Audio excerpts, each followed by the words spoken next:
We are really excited to have have him working with us.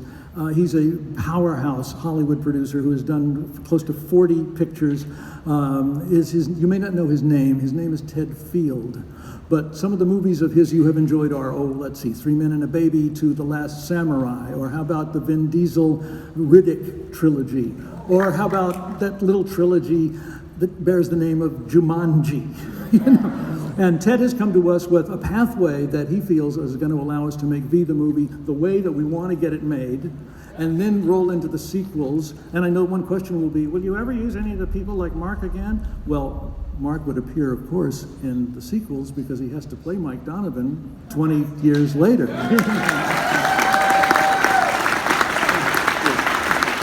All right, we've got about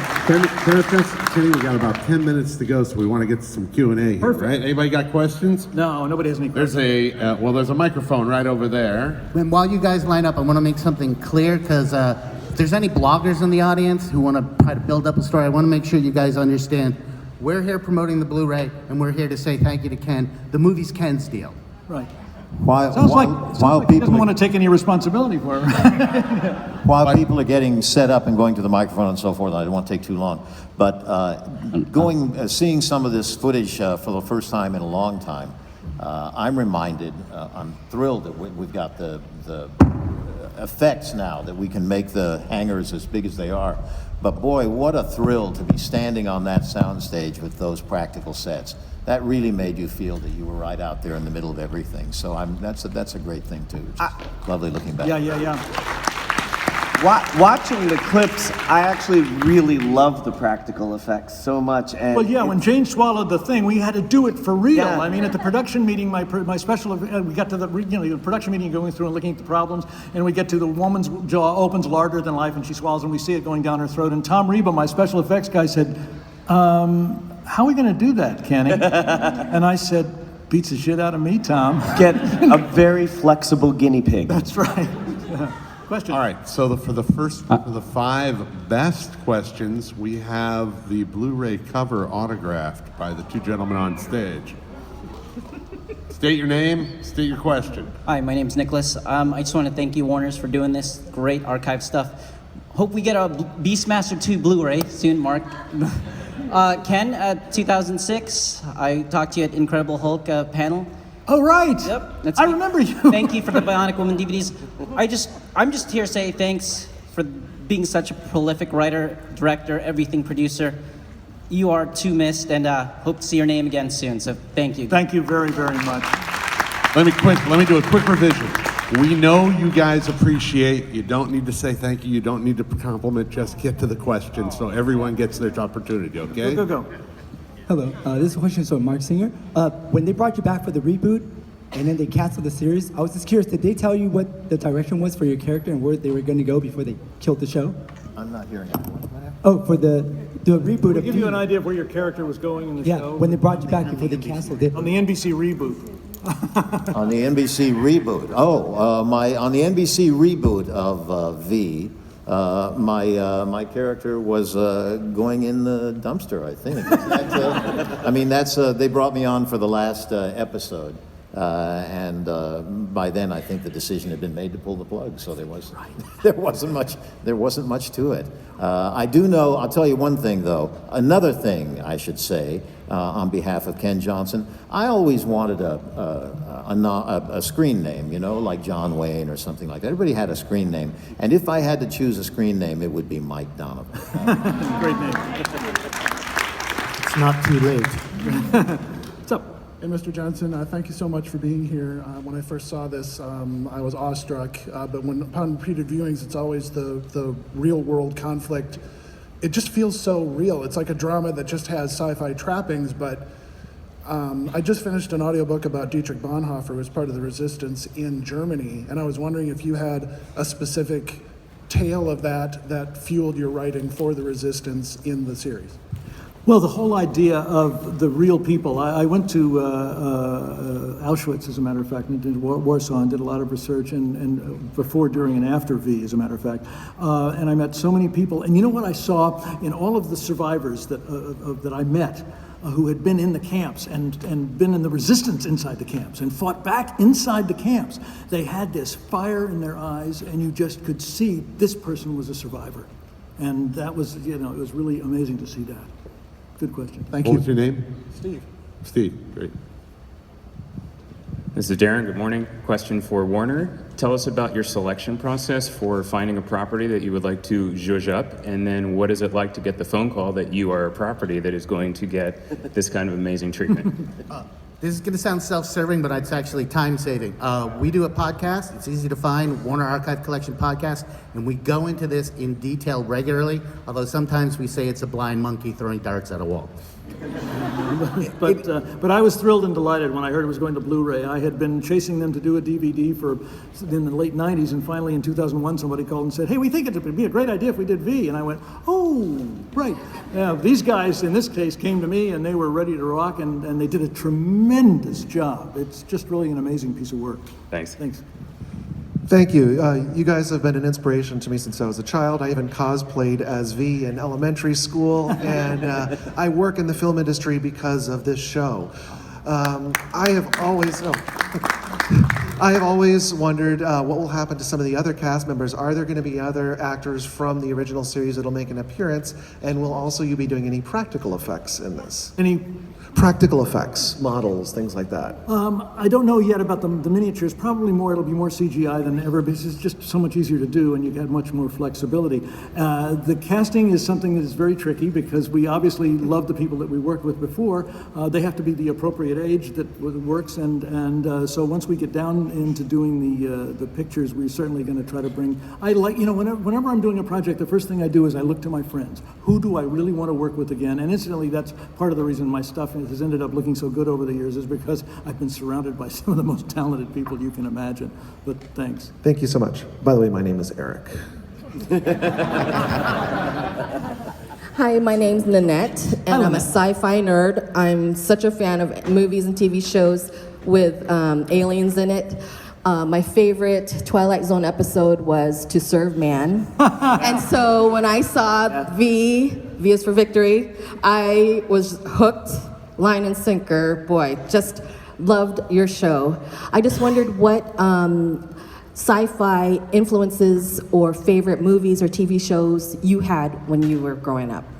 I had Forbidden Planet, of course, jumps out right away, but that was one of the main ones. One of the things that I want to comment on, though, too, is about the fact that you're a female, and that's not unusual in my audience. My audience has traditionally been at least half of the people watching are female. And about the Rod Serling piece, To Serve Men, the Twilight Zone thing, I had never seen it. And oh, really? Katie, my daughter, said, hey, did you ever see that? Is that what influenced me? And it wasn't, but she showed it to me, and I went, oh my God, this is really fun. In third grade, I received the original short story as a reading assignment, and my little mind was like, I was like, oh my God, it's people. So again, when I saw this show, I was like, they know my brain.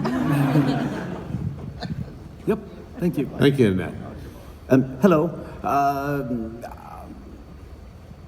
My name is Philip. My question was for Mr. Johnson and Mr. Singer. And in '96, what was your impression when Independence Day came out and seemed to borrow, or it just seemed to copy so many themes? There was a countdown signal, and the ships appeared without making their intentions clear. And Steve Sommer called me and said, hey, did you see our posters back up again?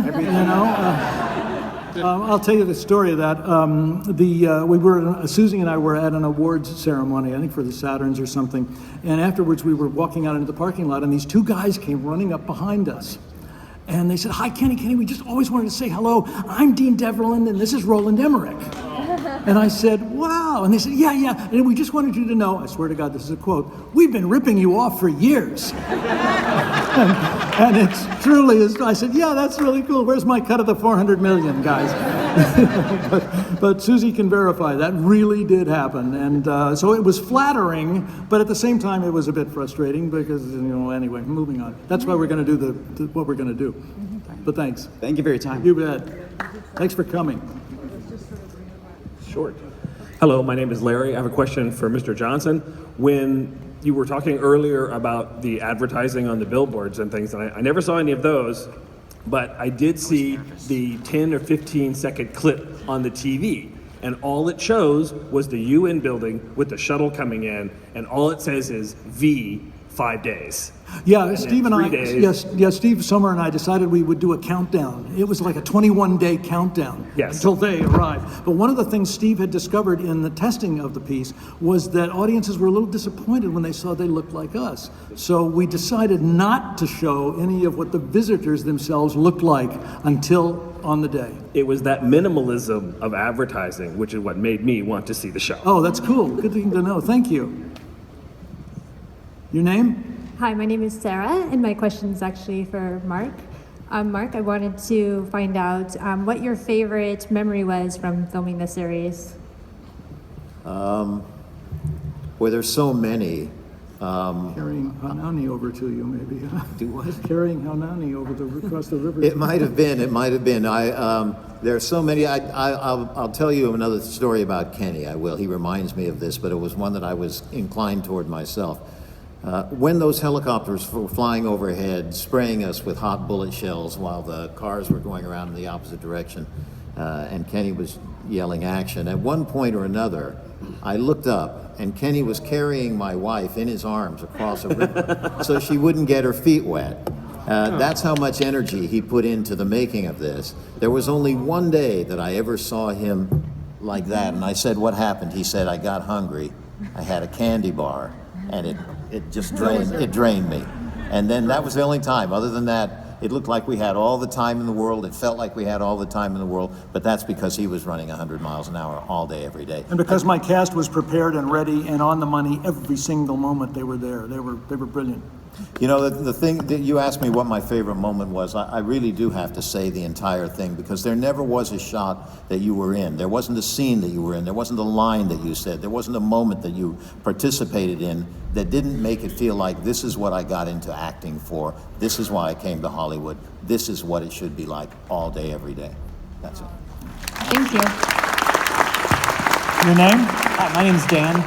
Thank you very much for being here, guys. Mr. Johnson, I was wondering if you could tell us a little bit about what inspired you to add the character of Ham Tyler to the mix, and Mark, if you could talk about acting with Michael Ironside.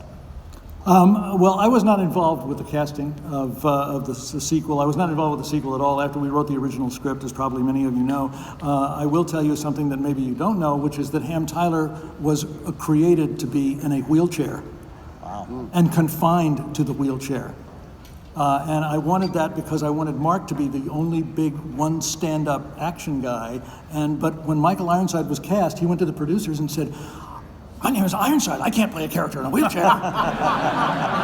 And he's a great actor, but then the producer said, "Oh yeah, well, he doesn't need to be in a wheelchair. We'll take that out." And it was like the whole basis of his character. So my friends who did the sequel said I should really never look at it because it was not going to live up to what we had started out to do, and we were.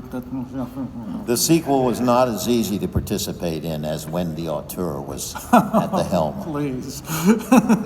Thank you very much. Thanks a lot. This is going to have to be the last question. So, thanks everybody else. My name's Kenny. I was wondering, will this Blu-ray contain just the original miniseries, or will it have the final battle included with it? And if not, when will that be coming out, if ever? It's just the original miniseries, and as far as The Final Battle, time will tell. Let me say one thing to wrap up, and that is that I have to give my deepest thanks to the guys at Warner Archive because of the meticulous attention that is demanded by their boss, George Feltenstein, and the work that Gary and Matt and Dan have done to put this whole thing together was just remarkable. But the Blu-ray, it's really dazzling. There's like 4 times the amount of pixels here that you ever saw before, and they're all beautiful pixels. It's got dynamite sound and all of that. And what I loved the best, I think, is one of the reasons I got into filmmaking as opposed to staying in the theater, which has been my plan, was because I wanted to be able to get a scene and get it right and then capture it and have it forever. And now, with this archive quality piece that these gentlemen have created, your kids will be able to see this timeless story, and their kids will be able to see it because it's not going to go away. And it's a story that we always have to remember and think about the importance of fighting back against oppression. right. I